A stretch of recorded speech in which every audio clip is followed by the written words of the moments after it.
कई बार भगवान हमारे रिश्ते खुद तोड़ देता है ताकि कोई हमारी जिंदगी खराब ना कर सके। दुनिया में सबसे खुश वही लोग हैं जो ये जान चुके हैं कि दूसरों से किसी भी तरह की उम्मीद करना बेकार है। जिंदगी में थोड़ा दुख भी जरूरी है। हमेशा सुख ही मिलता रहेगा तो आप कभी जिंदगी में आगे नहीं बढ़ पाओगे। ये गलत सोच है इंसानों की कि एक अकेला इंसान क्या कर सकता है। पर देखो जरा उस सूरज को जो अकेला ही सारी दुनिया को रोशन करता है। भाग्यशाली वो नहीं होते जिन्हें सब कुछ अच्छा मिलता है, बल्कि भाग्यशाली वो होते हैं जिन्हें कुछ भी मिलता है उसे वो अच्छा बना लेते हैं। गीता में लिखा है, जब इंसान की ज़रूरत बदल जाती है तब उसके बात करने का तरीका भी बदल जाता है। फ़ायदा सबसे गिरी हुई चीज़ है, लोग उठाते ही रहते हैं। हारता वो है जो शिकायत बार बार करता है और जीतता वो है जो कोशिश 1000 बार करता है। जिस इंसान को हम बेहद प्यार करते हैं वही इंसान हमारा सबसे ज़्यादा फ़ायदा उठाता है, क्योंकि वो इंसान जानता है कि हमारी कमजोरी क्या है। इतने समझदार बनो कि किसी को माफ़ कर दो, लेकिन इतने बेवकूफ़ मत बनो कि धोखा देने वाले पर दोबारा विश्वास कर बैठो। उम्मीद मत छोड़ना, कल का दिन आज से बेहतर होगा। जिंदगी में उस लेवल तक पहुंच जाओ कि लोग आपको खोकर पछताए। जीवन में कभी भी किसी से अपनी तुलना मत कीजिए। आप जैसे हो सर्वश्रेष्ठ हो, क्योंकि ईश्वर की हर एक रचना सर्वोत्तम होती है। खुद को किसी से कम समझना ईश्वर की रचना का अपमान है। इंसान का मन ही उसका सबसे बड़ा दुश्मन और उसका सबसे बड़ा दोस्त होता है। यदि मन आपसे जीतता है तो आपका दुश्मन बन जाता है, और यदि आप मन से जीतते हो तो आपका सच्चा दोस्त बन जाता है। यदि कोई आपको नज़रअंदाज करे तो बुरा मत मानना, क्योंकि लोग अक्सर अपनी हैसियत के हिसाब से चीज़ों को नज़रअंदाज करते हैं। उन लोगों के पीछे कभी मत भागना जिन लोगों को आपकी कोई परवाह नहीं। श्री कृष्ण कहते हैं, गलती हर इंसान से होती है, लेकिन गलतियां सुधारता वही इंसान है जो दिल का साफ होता है और रिश्तों को खोना नहीं चाहता। जिंदगी का सबसे बड़ा थप्पड़ किसी से की गई उम्मीद मारती है।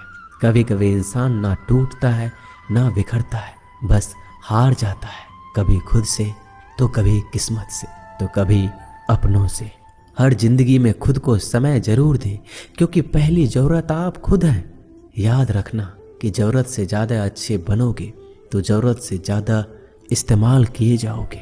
रिश्ते चाहे कितने भी बुरे हो उन्हें कभी मत तोड़ना, क्योंकि गंदा पानी प्यास बुझाने के काम नहीं आता, पर आग बुझाने के काम जरूर आता है। जमाना जब भी मुश्किलों में डाल देता है तो परमात्मा हजारों रास्ते निकाल ही देता है। विश्वास करने वाले से ज़्यादा बेवकूफ़ विश्वास को तोड़ने वाला होता है, क्योंकि वह सिर्फ एक छोटे से स्वार्थ के लिए एक अच्छे इंसान को खो देता है। भलाई करते रहो पानी की तरह, बुराई खुद ही किनारे लग जाएगी कचरे की तरह।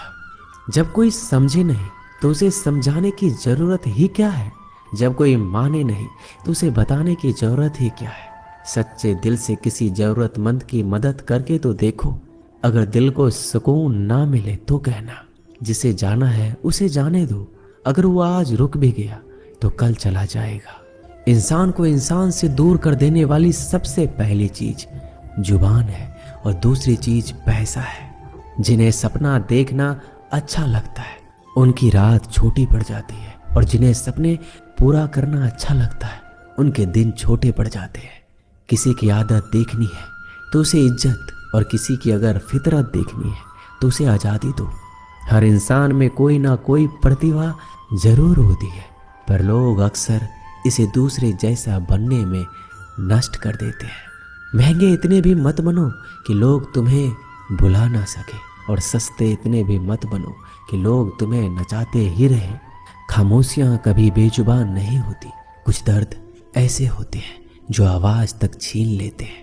आजकल के लोग आपकी एक गलती के पीछे आपकी सारी अच्छाइयाँ भूल जाते हैं। जितने लोगों को समझाते जाओगे उतना ही अकेलापन और भी अच्छा लगता जाएगा। खत्म हो जाएंगे वो भी रिश्ते जिनसे मिलकर लगता है कि ये उम्र भर साथ देंगे।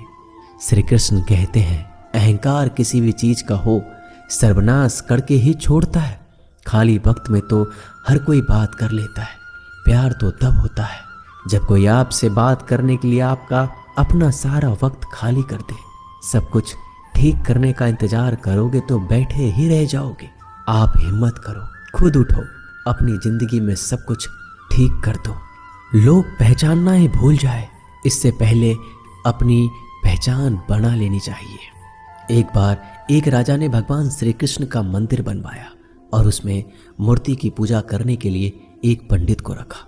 हर रोज अपने मंत्री से कहकर मंदिर में एक माला भिजवाता था और पंडित जी को वो माला श्री कृष्ण को चढ़ाना होता था।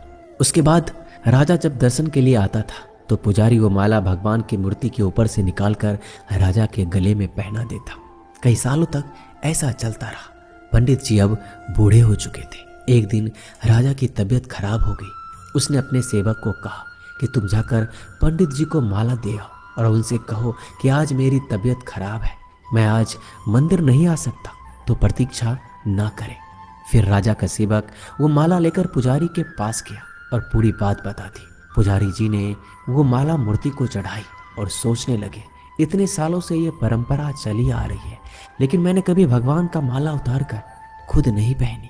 शायद आज भगवान की यही इच्छा है कि ये माला मैं पहनूं, इसलिए भगवान ने आज राजा को नहीं भेजा।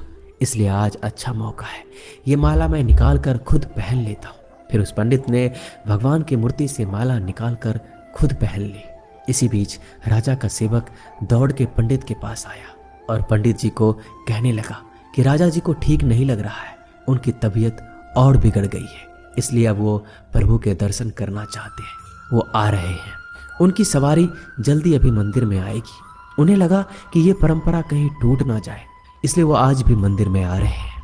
जब पंडित जी को इस बात का पता चला तो उन्होंने फटाफट माला अपने गले से उतारी और जाकर फिर से भगवान की मूर्ति को चढ़ा दी।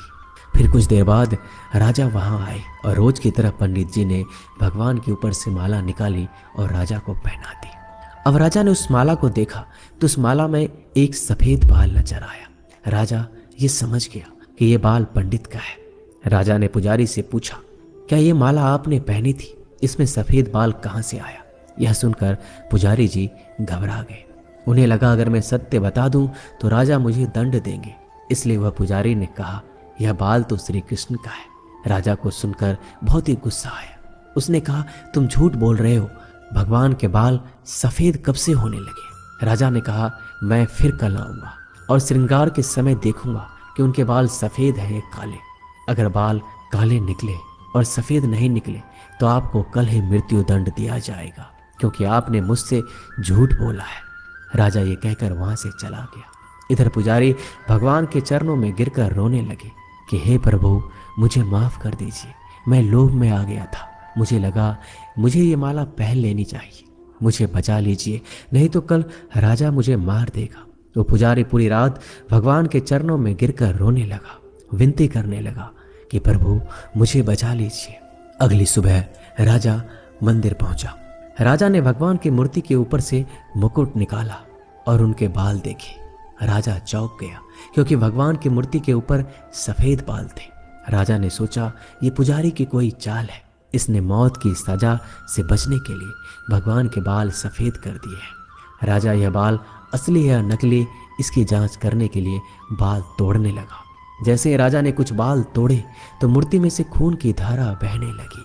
राजा भगवान के चरणों में गिर गए और क्षमा मांगने लगे और रोने लगे, कहा मुझे माफ कर दीजिए। तभी मूर्ति से एक आवाज आई, राजा तूने सिर्फ मुझे मूर्ति माना, इसलिए मैं तुम्हारे लिए सिर्फ एक मूर्ति हूँ। लेकिन पुजारी ने मूर्ति में साक्षात भगवान देखा, इसलिए मुझे मेरे भक्त की रक्षा करने के लिए मेरे बाल सफेद करने पड़े और खून की धारा बहानी पड़ी, ताकि मैं समझा पाऊं कि जहां भाव है वहां भगवान है।